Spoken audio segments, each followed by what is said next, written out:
So I'm going to be teaching from now till 11:30. We'll see what we can fit in because it's a broad subject with a lot of questions. So there are remaining questions we can always continue at another time. So I chose this topic naturally because this is Parshas Vayechi. And Parshas Vayechi, as we'll soon see, this is the source of the famous quote, which is Yakov Avinu Lomes. Yaakov, our father, never died, which is a very powerful statement. On the other hand, it's also at this point a very controversial statement, especially in Chabad or about Chabad, because people speak this way when they talk about the Rebbe. And it's important to explain where is this coming from, what does it mean? There are many questions. So we will try to the best of our ability to explain it. But the main point of focus is that the answer to all questions most of the time is let's look into the sources. What does it say in the sources?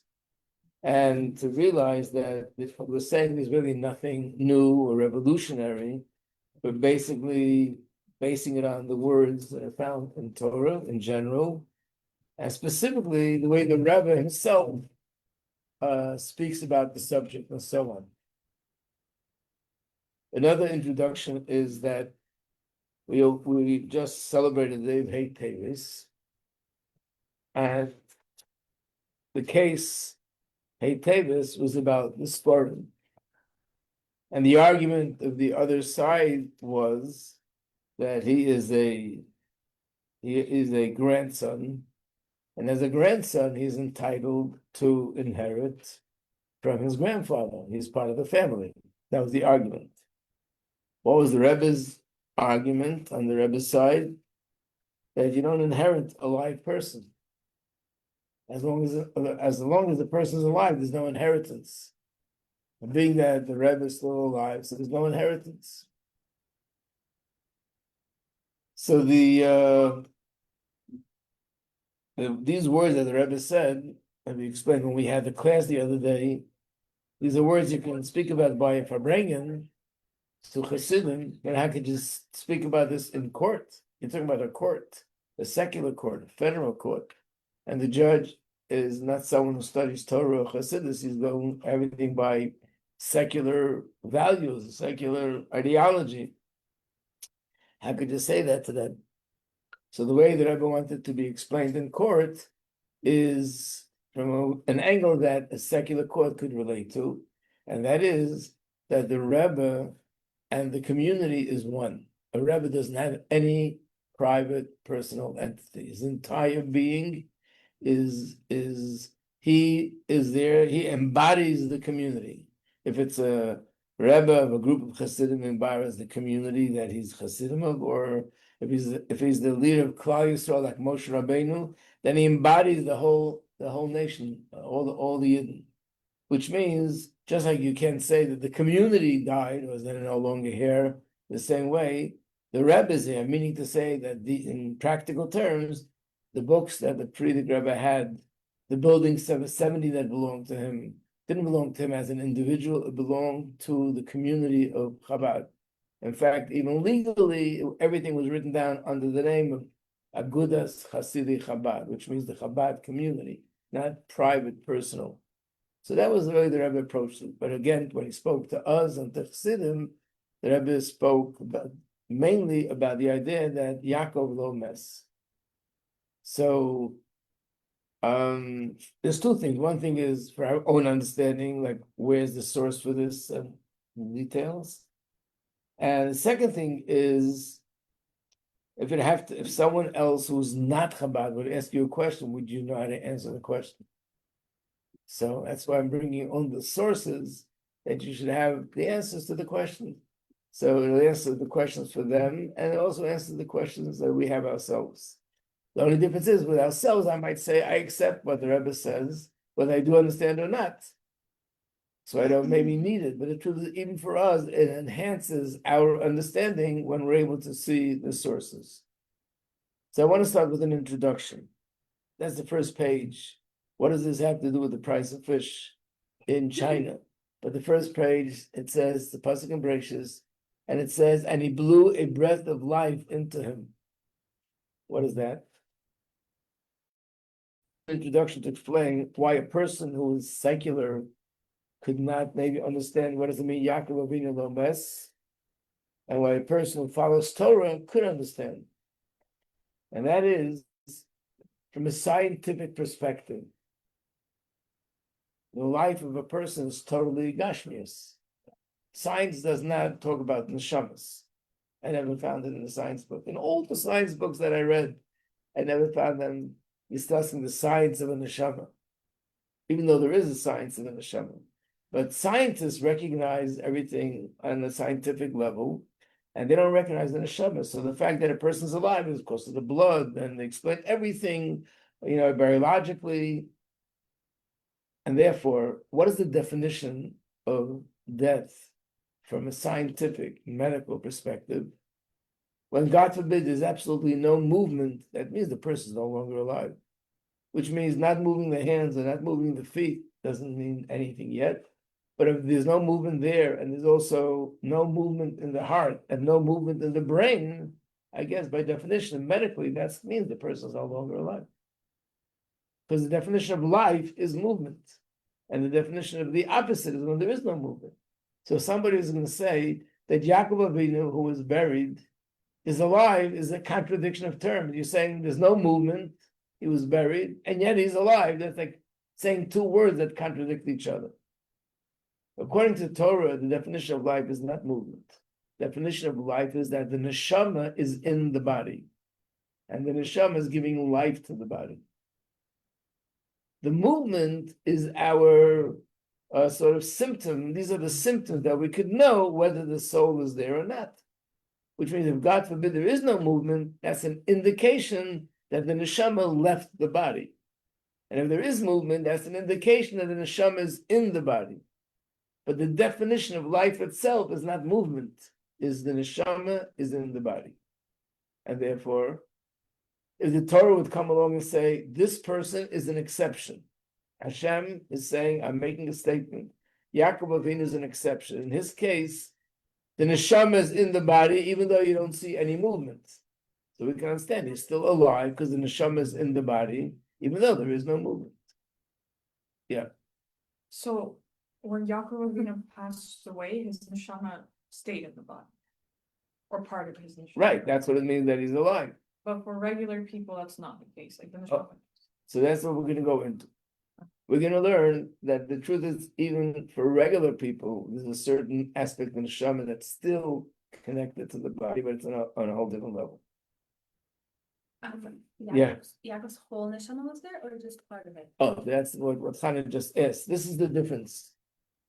With every Yid, when we say that every Jew, the neshama continues to live, first of all, that means not in the body. It means the neshama goes to Gan Eden in the spiritual world, and over there it continues to live.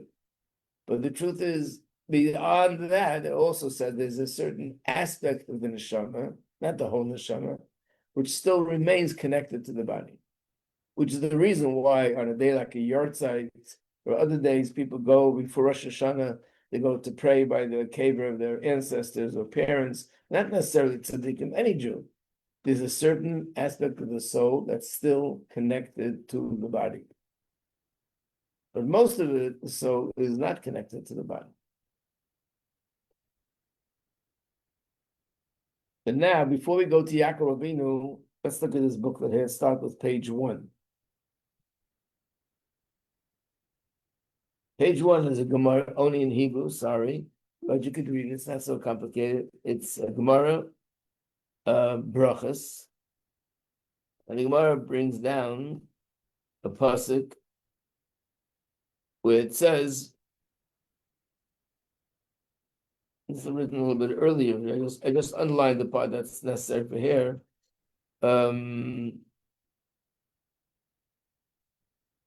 Let's just read these words. Elu tzadikim. It says in a place that the live people know sheyemusa, that they're going to die. What does it mean? Elu tzadikim. It's referring to the tzadikim. Shebemisasan, even after they're passing, nikro chaim, they're still called chaim, that they're alive. Shenema, as it says, Ubnei Yahu, there was a man called Bnei Yahu, Ben Yehoyada, the son of Yehoyada, Ben Ish Chai. He was the son of a man who was alive. Well, everybody's a son of a person that was alive once. I mean, what's the big deal? So when it says, this means to say he was the son of a tzaddik. And tzaddikim are considered always alive because even after they're passing, they're considered alive. So if that's the case, what's so special about Yaakov Avinu? All tzaddikim are considered alive even after they're passing. So let's first look at the source in Gemara, which like I said before, the answer to ourselves and also to other people, when you see the sources, it's not something which the source is Tanya or the source is a Sikha. The source is Gemara. First we'll look at Rashi and Chumash, this week's Parsha. And it's going to be in the Chitas of Friday, and it describes how Yaakov speaks to his children and grandchildren before his passing, and then it says these words, which are underlined, first the Chumash, then the Rashi. And he gathered up his feet to the bed, Vayesel Ragel V'Amito, Vayigla, he is expired, and he was gathered to his people. I'm sorry for the not a clear print, but you can make it out. He expired and was gathered. That's a good Rashi at the bottom of the page. But death is not mentioned concerning Yaakov. It doesn't say he died. It says he was gathered to his people. Why doesn't it just say he died? Rashi says, our sages teach us, this led our sages to state, our father Yaakov did not die. So it's not just Gemara, that you have to become a great Torah scholar to learn Gemara, but even someone as simple as learning Chumash with Rashi already sees that Rashi says Yaakov Avinu did not die. And Rashi takes it from the Gemara. Yeah. The Rashi took it from this previous Gemara. No, from the next page, Gemara. Page 3. And in this previous Gemara, what was the name of the man whose father, like? His name was Bnei Yahu ben Yehoyada. But the Gemara says from this we learn that all tzaddikim are considered alive. Okay. And that was my question. So then what's unique about Yaakov if all tzaddikim are considered alive? So it must be there's something different with Yaakov than other tzaddikim. So this is the Gemara, page 3, where there's an arrow. Let's read it together. I'll read just the English, so we'll move a little bit quicker. Reb Nachman and Reb Yitzchak were sitting together at a meal. So Reb Nachman said to Reb Yitzchak, let the master say some Torah matter, meaning say a Dvar Torah. So he answered him, Rabbi Yochanan said, one should not talk during a meal, because the windpipe could precede the esophagus in receiving the food. There are two pipes in the throat. One is the windpipe, which means through that we breathe, and the other one is through which we eat. The food goes down that pipe. So the pipe opens up to breathe, and by mistake food goes down, that the person could choke. It's dangerous. So we shouldn't eat we shouldn't speak while we're eating, because when I eat, the pipe for the food opens up. The pipe for breathing, rather, opens up because I'm speaking. And now I'm eating, the food might go down the wrong pipe.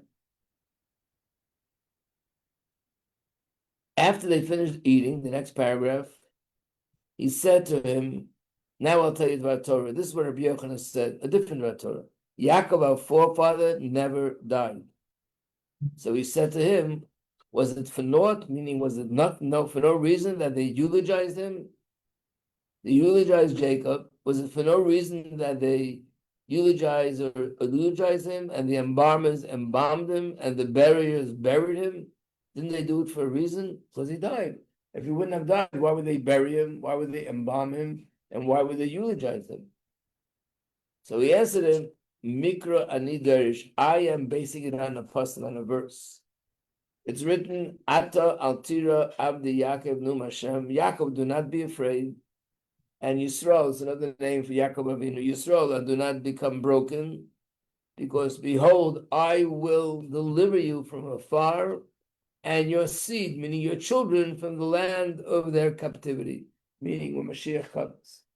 So the Gemara says, being that it compares Yaakov and his children, that when Mashiach comes, Hashem will deliver Yaakov and his children. That means he's comparing Yaakov to his children. Just like his children are going to be alive at that time, Yaakov also is alive. So from this, I know that Yaakov is alive. That's his basis. That's his source. No, I'm not Rabbi Potil. You're not seeing things. So. I was like, It's a strange place. You never know what might happen. Though.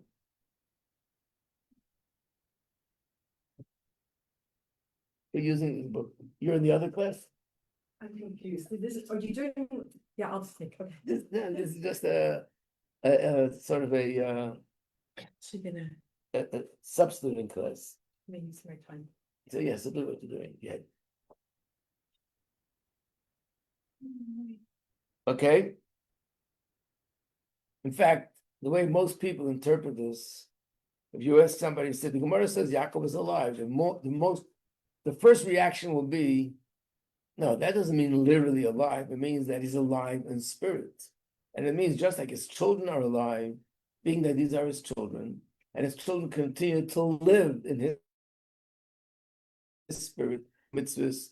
So because the children continue to live in that way, he is continuously alive because of the children. It doesn't mean literally that he's alive, right? Like physically, yeah. Right. I'm saying that's what you would hear from most people. However, there are commentary, by the way, that actually says that it doesn't mean Yaakov literally is alive. It means spiritually is alive. The Rebbe asked two questions about this. Number one, every Jew spiritually continues to live. The neshama continues to live. Secondly, if Yaakov is alive, means in the Gemara meant in spirit, what was the question? Why they buried him? They buried him because physically he died. They eulogized him and they embalmed him because physically he died. So what was the question? The fact that the Gemara asked why did they bury him means that the Gemara understood he's alive means to say he's physically alive.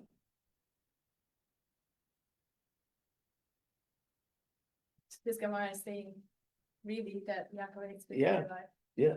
Now look at the bottom of the page here, where it says number 18.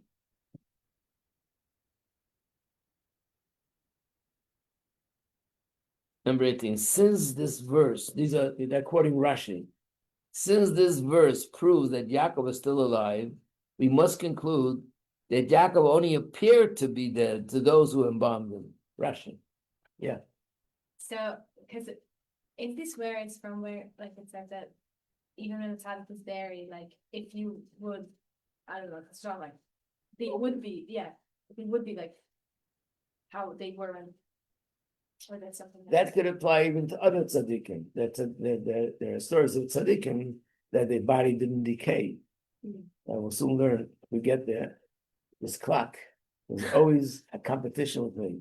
If he could calm down a little bit, we'll get there. I'll show you something in Gemara very interesting. But but this seems to be even more exceptional than that. In fact, the Rebbe also proves from Rashi. Rashi says these words, it appears to them that he died, which means Rashi is saying he actually was alive. I don't understand. You understand what it means? Like, does that mean that because people saw him pass away, I assume, like his children saw him pass away. Right. And it says in the Torah. Right. It says in So the then Torah. like. No, of course we have to explain it. That's why I'm going to give this a class. I just want to explain that it's not just we're saying the person was alive in spirit. That's easy to understand. Oh. And there are opinions that say that, but there are opinions, and Rashi is one of them that says no, he actually died. In fact, when he asked the question, why do they eulogize him? His answer was, I'm sorry, I go by what it says in the Torah. The Torah says that he's alive. And therefore, that's the way we accept the reality of the fact. Then there's a gazillion questions. What does it mean he's alive? How could you live? A person who's buried, what does all that mean? So that's why I gave the introduction so far. And we'll soon, it needs more explanation. That the definition of alive doesn't mean that he's walking somewhere and I see what he's doing, or I don't see what he's doing. First of all, it means that the neshama is still connected to the body. What is the purpose of it? How does it express itself? These are questions we have to still deal with. But it means that by every Jew, there's a certain little aspect of the soul connected to the body. And you popped out of the machine. How did that happen? You were just here. Yes, I was just there. Now I'm here, Okay. physically. Wow. Amazing thing. Like Yakov. So it means that Yaakov's neshama is connected. So Yaakov's tzaddikim's neshama not only alive in spirit, because that's every Jew, but by tzaddikim, the connection between their neshama and the body is much stronger than an average person. And then what's Yaakov? By Yaakov, the connection with his neshama is much stronger than the average tzaddik. But we need to explain what that means practically. Okay. So when the Rebbe spoke about the previous Rebbe, he kept quoting these words, Yaakov Lames. Now the question is, a lot of people have, okay, that says Yaakov, but how do you know that it applies to this Rebbe or that Rebbe? So one of the things the Rebbe brought down is that from a Sefer of Kabbalah, where it says that Yaakov, not Yaakov, Nasi, the word Nasi, which means the leader of the generation, is an acronym for 4 words. Nitzutzei, Shel, Yaakov, Avinu. Every Nasi, his soul is a spark, a part of Yaakov Avinu's soul. So therefore, it doesn't apply to every tzaddik, but mainly to the tzaddik that's a Nasi. Like we'll soon see. Here it says about Yaakov, who was the leader of his generation. On the next page, page 4, it says it about Moshe Rabbeinu, who was the leader of his generation. We know what it says so about David HaMelech. David Melech Yisrael, Chai v'Kayim. Again, people will say, oh, Chai v'Kayim means his kingdom will be forever. But not that he himself is alive forever. But if you read the word David Melech Yisrael, Chai v'Kayim, he is it's alive. Okay, let's look at page 4, also Gemara. Lee, you got this booklet? Yes. Yeah. Page 4. Page 4 is Gemara, which is called Gemara Seita. Yes, on the top of the page, there are some opinions that say, this is Gemara, Moshe did not die. What is it based on? It says in one place, Vayomas Sham. And it says in another place, Vayihi Sham im Hashem. What are the 2 places? When Moshe died, it says Vayomas Shai there. When Moshe went up to the mountain for 40 days and 40 nights to receive the Torah, it also says he was there. And there's one of the ways of interpreting Torah is called when there are 2 words that are similar. I mean, it's not something that we just make up because they're similar. I mean, there has to be a tradition passed down from Moshe Rabbeinu that these 2 words, the fact that the same term or word is used, is to teach us one could be derived from the other. So just like when he went up to the mountain for 40 days and 40 nights, he was alive. And he was actually there representing us and getting the Torah for us. So when it says Vayomas Sham Moshe, it also means that he never died. He's just there taking care of things for us. So now we see it says this about Yaakov, and it says this about Moshe. There's a third thing. And the Rebbe also always quoted these 3 things when he spoke about the Friedrich Rebbe. Yaakov, Moshe, and the third was Rabbi Yehuda Nasi. Again, a Nasi. And I'm sure you've heard this, but this is a good chance to read it inside in the source, page 5, where, look in the 2nd column, where it says, Tan Rabbanan. This is from Gemara Ksuvas, page 103. And it says, our rabbis taught us, at the time of Rebbe's death, when Rabbi Yehuda Nasi passed away, he said, I require the presence of my sons. In other words, he wanted to see his sons before he passes away. This is his last moments of his life. They went in, and what did he say to them that was so urgent that he had to say this last moments of his life? One thing he said was, Hizaru b'kvod imchem. After his death, he said, be careful with the honor of your mother. In other words, their honor to their mother should be no different than it was before when he was alive. Okay, that we can understand is a very important message. The next thing he said was, let a lamp, turn to page 6 on top of the page, let a lamp burn for me in its usual place. Let the table be set for me in its usual place. Let the couch or the bed be arranged for me in its usual place. And that's a bit strange. what's so urgent before he passes away to make sure that the furniture stays in the same place? So the Gemara explains it. Look at the bottom of, there's a arrow pointing there, the bottom of the second column. Rebbe said, let the lamp burn in its place, let the table be in its place, let the couch be in its place. The Gemara asks, my time, what's the reason the Rebbe gave these instructions? Why was it so important?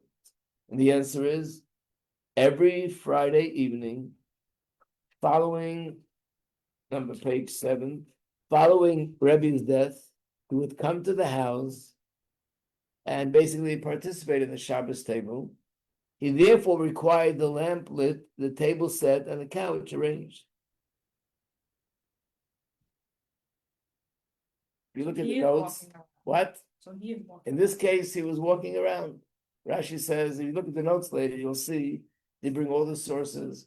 This is the Art Scroll Gemara, not the Chabad Gemara or something else. Art Scroll Gemara. So they say that it says Rebbe came to his family, sat down by the table, led the Shabbos meal, actually made Kiddush. And this would happen every Friday night for many years. Then it stopped. Why did it stop? One Friday night, a neighbor woman came and called at the door. You know, people come to, hello, someone there.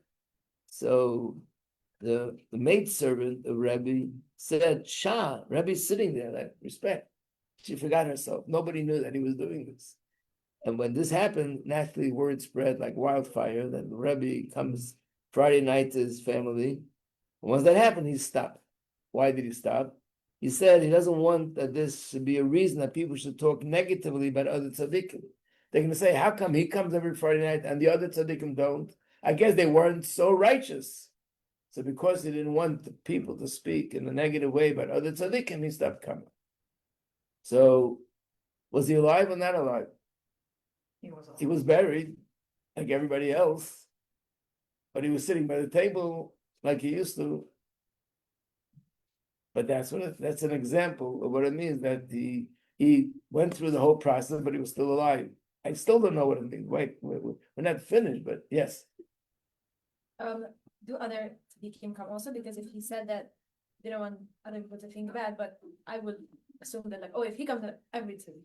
Right. So there are other tzaddikim. We'll soon see that there's similar stories. But generally speaking, it's an exceptional thing, even amongst tzaddikim. Like clearly, it says that Arizal used to meet with tzaddikim of previous generations and study Kabbalah with them, and they told them many secrets. So it goes on only in heaven, nobody else knows. And of course, with the Rebbeim of Chabad, we know stories how the Rebbes met with the Rebbes of the previous generations, and they learned with them, and they spoke to them. But one of the things that are very significant here is, if you look in the notes, there's someone called Rabbi Yehuda HaChassid, who's one of the early commentators of Torah. He says not only he came to the table as part of the meal, but he made Kiddush for the family. Rabbi Yehuda HaMaskil. Yeah. Why is that so amazing? Why does that make things even different? Right. The halacha is that if a person is not obligated in a mitzvah, they can be mitzi you with the mitzvah. Let's say a boy who's under the bar mitzvah would make kiddush, you can't be yitzi.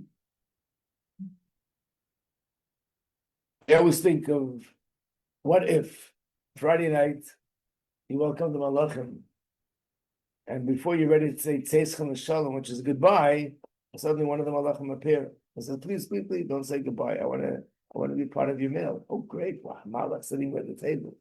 And then the Malach said, I'll make Kiddush for you. Could you listen to the Kiddush from the Malach or not? No. According to Halacha, he's a Malach. He's holy, holy, holy, but he's not obligated to make Kiddush, so he can be Meitzini with Kiddush.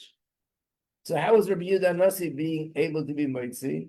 The Gemara actually says, based on a pasuk, that people, when they pass away, they're no longer obligated in mitzvahs. It's based on a pasuk in Tehillim, Hameis and Chopshin. So how could he be Meitzi the family? So this proves that when he was there physically, and they saw him sitting by the table, his status was the same status as a person who was alive. We still don't know the answer, what his life was all about, but we're seeing things that are not the way we think. The old passed away, it's is a different kind of, this tzaddik is different than other tzaddikim. There was still a connection to this world, and he still had the status of a live person.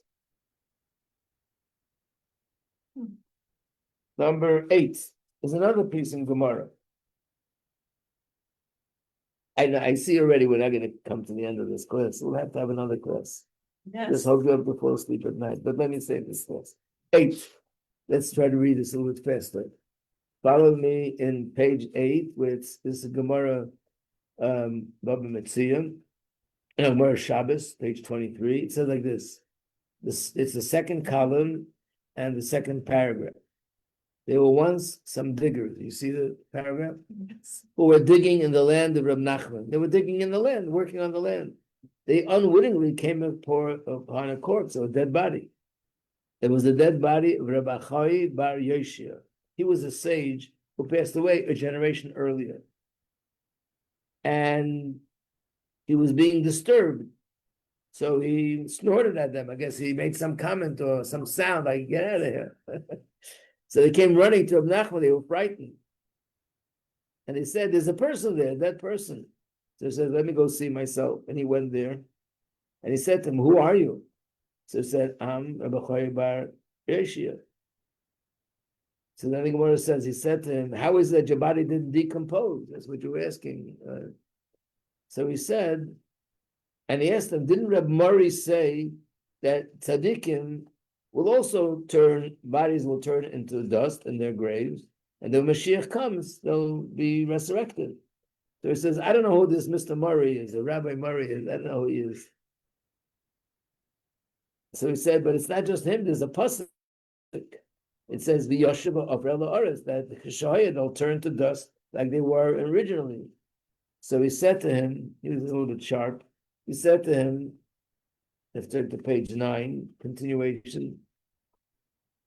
Whoever taught you the book of Kahelas evidently didn't teach you the book of Proverbs. And that's why you're asking this question. It says, Urakav atzames kina, which means that the bones rot because of jealousy. Those who have jealousy, then the body decomposes. Those who don't have any jealousy, the body doesn't decompose. So you have no question. Anyway, Reb Nachman reached out to touch him, to see if it's really physical substance. And he saw it was. So he said to him, why don't you get up and come to my house? We'll have a coffee together. You would be running, right? He was sitting having a conversation with him. So he said, now you showed me that you don't even know what it says in the Nevi'im. And he brought another pasuk where it says that they're not allowed to leave the grave until the time comes. So he says, but there's another pasuk. So he says that's a moment before Tchias HaMesim. That's when it'll turn to dust and it'll become alive again. But right now, his body is intact. And if you disturb him, he starts screaming at you whenever he has a conversation. Again, was he alive? Was he not alive? We see this is a person who passed away. He was a tzaddik. And apparently his neshama is still connected to his body and all these things are able to happen. This is not a conversation with the soul. This is a conversation with the human being in a physical body. And the Gemara says he actually touched his body to see if there's actually physical substance. It's a mirage. You know, sometimes you, like in the desert, you see things. It looks like it. So I don't remember that. He said that they can't leave the grave He's not allowed to, even though he's alive, he's not allowed to leave the grave until that happens. also. Right. Yes. We do the same thing with out the food. I'm confused. Like, I thought the stories that they were like, No, apparently they were digging, ah, so they opened the grave. So we having a conversation. very good. Or maybe he stood up or sat up, but he couldn't walk away. Oh. Right. Okay. Gosh.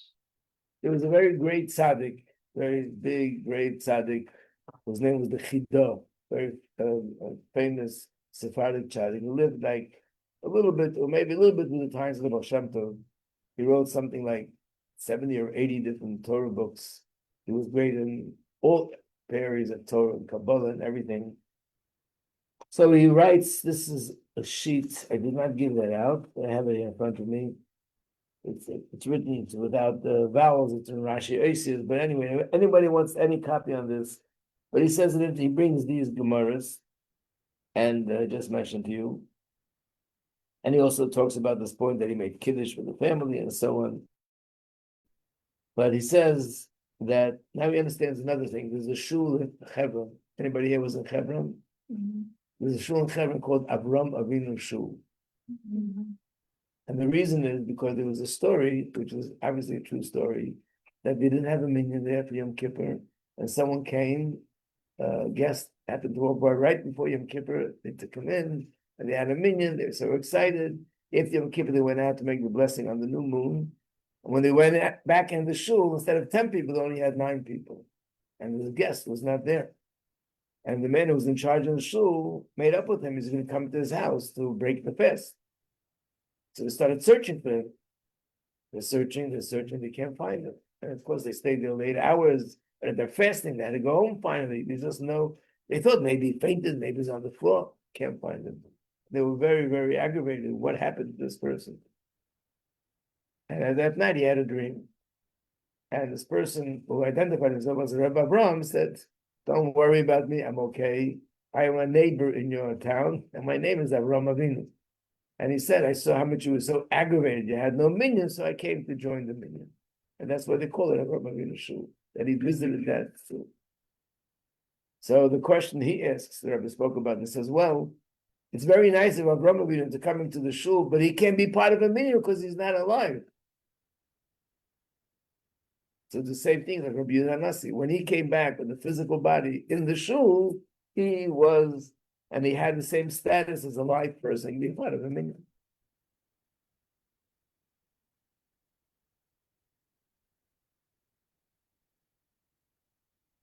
I want to read one more thing, which I put in here, but I think I made a little mistake. No, I have both.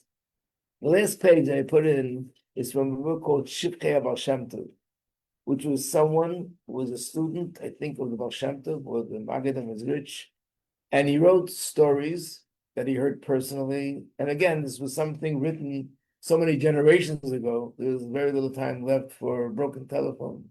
But also, it's a person who was a great tzaddik. Obviously, he was a student of Baal Shem Tov. And a lot of the names he writes in his book, he still writes Shlita that were alive at the time, the Baal Shem Tov students, the Maggid students.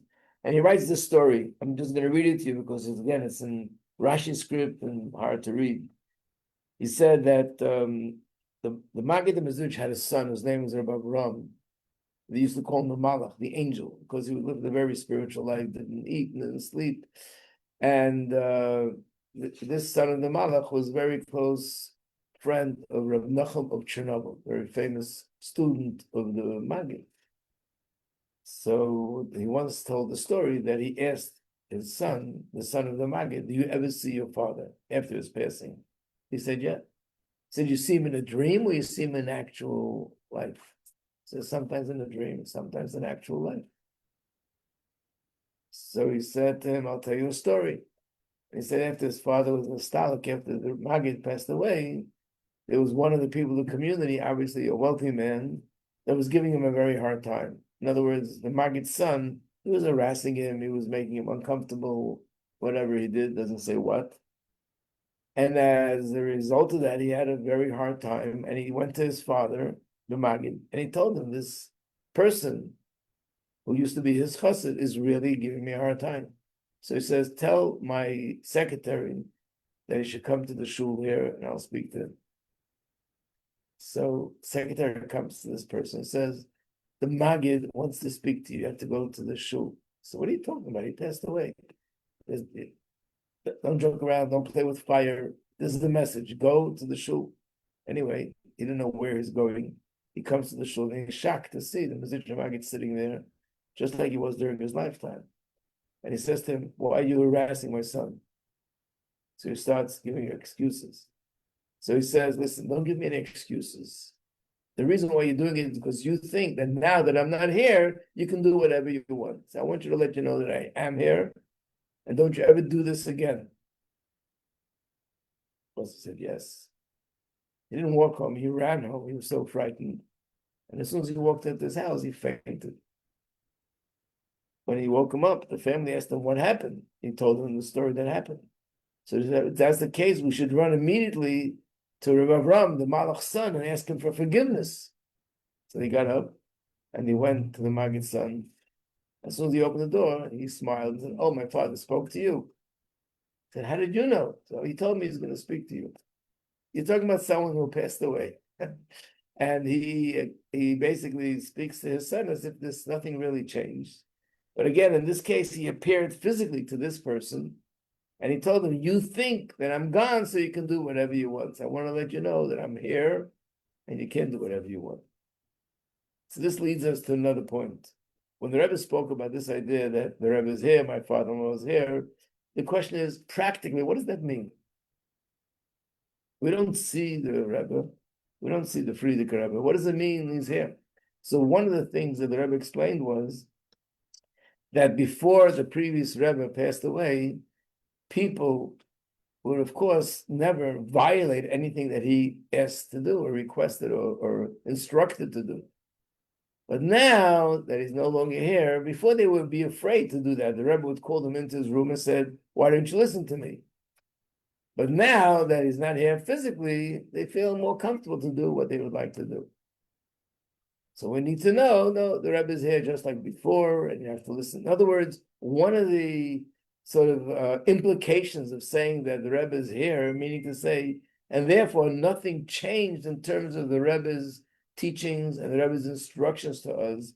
And just like you would have listened to everything he said before, that's how you should listen to everything he says now. And the Rebbe gave two examples. He gave one example of a chassid who was a shliach, and after Yud Shvat, when the Frierdiker Rebbe passed, he wanted to leave his shlichus. And the Rebbe told him not to. But why did he want to leave? He felt now, maybe it'd be okay to leave his shlichus. What's the difference? So apparently, once the feeling is that the Rebbe is sort of gone, he's more belongs to the past, he didn't feel so much compelled that he must be a shlichus. He might even say he had a deeper thought. Shlichus is a dangerous place. Spiritually, you have to be strong. He felt before the Rebbe sent me a shlichus, he gave me the strength to do what I'm doing. But now I'm a little bit afraid to be in this environment, and maybe it's time to go back home. And the Rebbe said nothing has changed. Whatever the Rebbe, my father-in-law, told you before, holds true now. Nothing has changed. So that's one thing that it means practically. There's more things. So far, you're all following me? We're on board? Any questions? No. There's another thing that applies, and I'll try to make this as brief as I can because it's really a much deeper subject, and that is we learn in Chassidus, in Torah in general, but specifically in Chassidus, that everything that happens, everything is really in essence good. But we don't see it. It's hidden, but we don't see it. But of course, Hashem does see it as good. So to have a little bit of an understanding what that means, or what the implication would be, the Rebbe told the story by Farbrengen, and it was very interesting because he told it a few years before, but the date was the 5th day of Tammuz, 2 days before Gimel Tammuz, after Gimel Tammuz. Told the story that the Rabbi Levi Yitzchak of Berditchev was very famous tzaddik, known for his devotion to Klal Yisrael. He was known as the faithful shepherd. So he said before he passed away that he's not going to go into Gan Eden until he brings Mashiach. He's going to protest, demonstrate. I'm not going into Gan Eden until he brings Mashiach. At the end, you see Mashiach didn't come. So the Frierdiker Rebbe said, what people said, or great tzaddikim said, that probably they gave him some goodies and they got him to go into Gan Eden. Okay, what is goodies for a tzaddik with It doesn't mean they gave him fish and meat.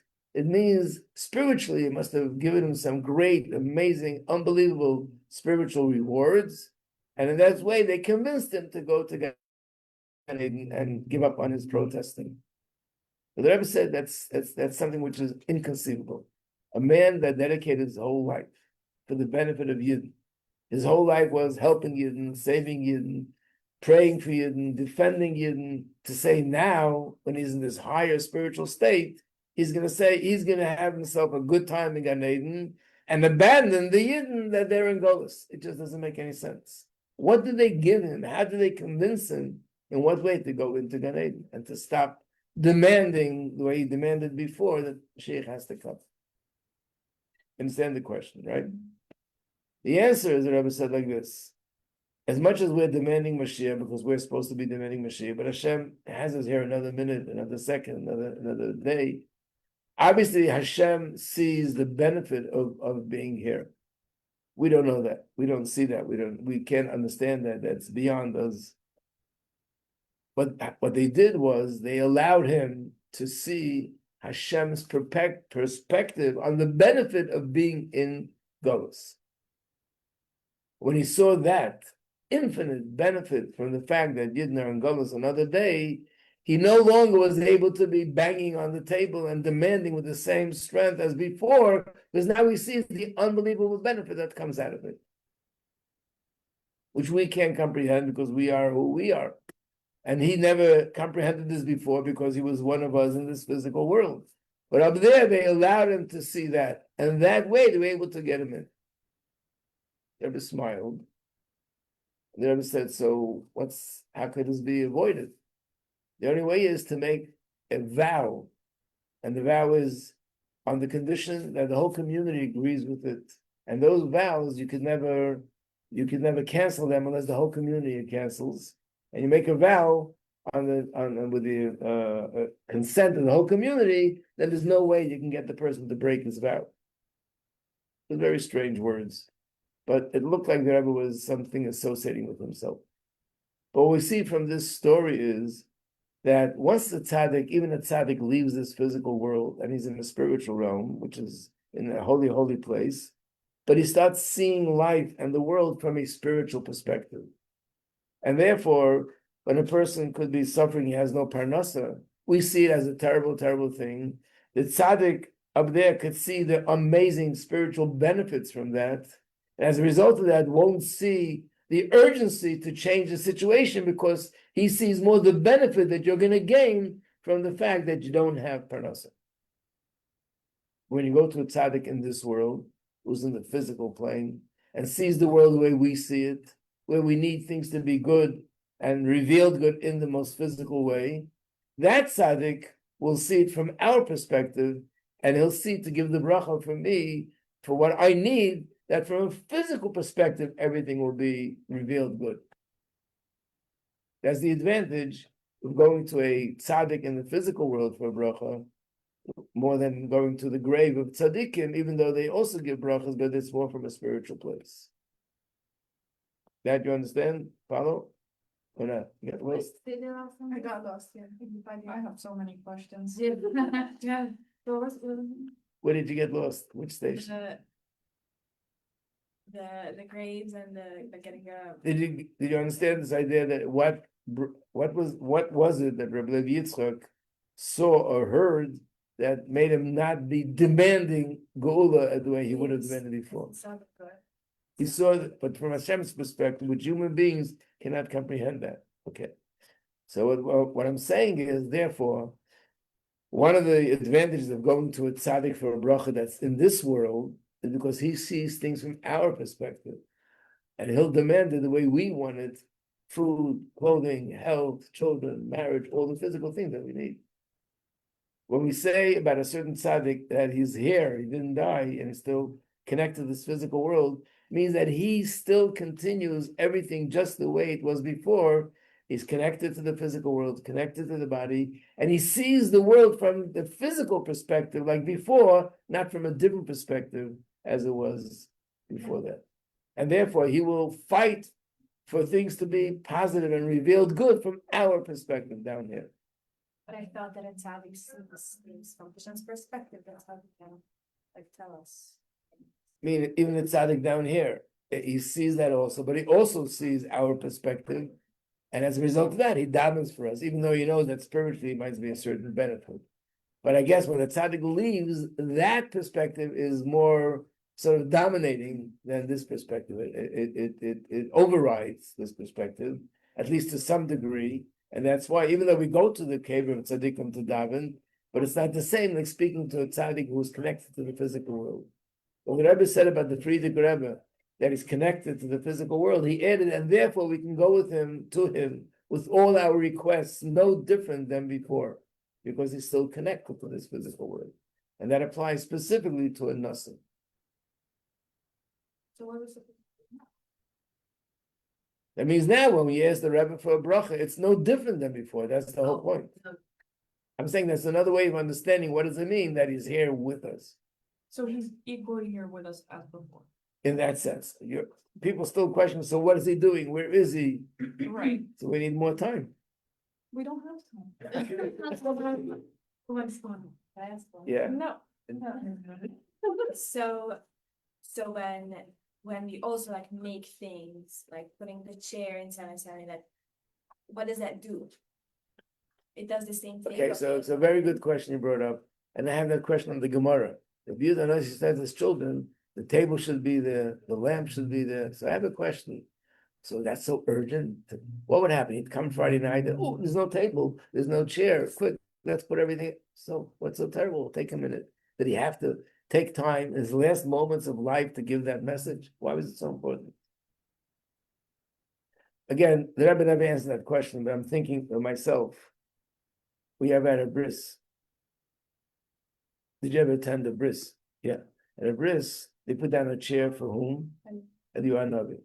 And they say, Zeh hakiseh shel Eliyahu. They say it very loud. This is the chair for Eliyahu Navi. The Zohar says, if they don't say those words, he doesn't come to sit down on the chair. And I'm thinking, why? He needs all the honor? Like, oh, you have to announce him? If you don't announce him, he's not going to come? I think the reason is very simple. If I don't have the amunah that Eliyahu Navi is sitting on that chair, he doesn't come. The fact that I have the amunah, now he comes. So therefore, if I don't announce it, I'm thinking maybe this is the same thing with Rabbi. By putting the chair there, and putting the table there, and putting the lamp there, which he instructed, it means I'm demonstrating that I believe that his presence is going to be here, and then he arrives. But in that case, it was physical. Yeah.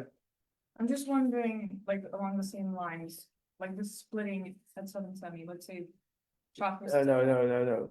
I have to give an instruction. It doesn't mean that everything and anything is done is the right thing to do. Okay. Okay. A lot of wild things that are done that have no place, and just everyone thinks that whatever that comes to their mind is that's not what it is. So like, Okay. We need more time to talk about it. I'm so sorry. But I would want to know like what's the right thing and what's already like. So we'll have to make another class. When? Oh. Today is what? Today's Wednesday. Yes, this is urgent. yeah, we're not gonna be able to sleep at night. Yeah, this actually. Maybe tomorrow morning? Oh, Yes. absolutely. Okay, let's do that. Thank you. Thank you. Yes, remind me, Lena, that tomorrow morning. I mean, no pressure, but kind of. I think the other students wouldn't mind. Thank you, Rabbi Majeski. Thank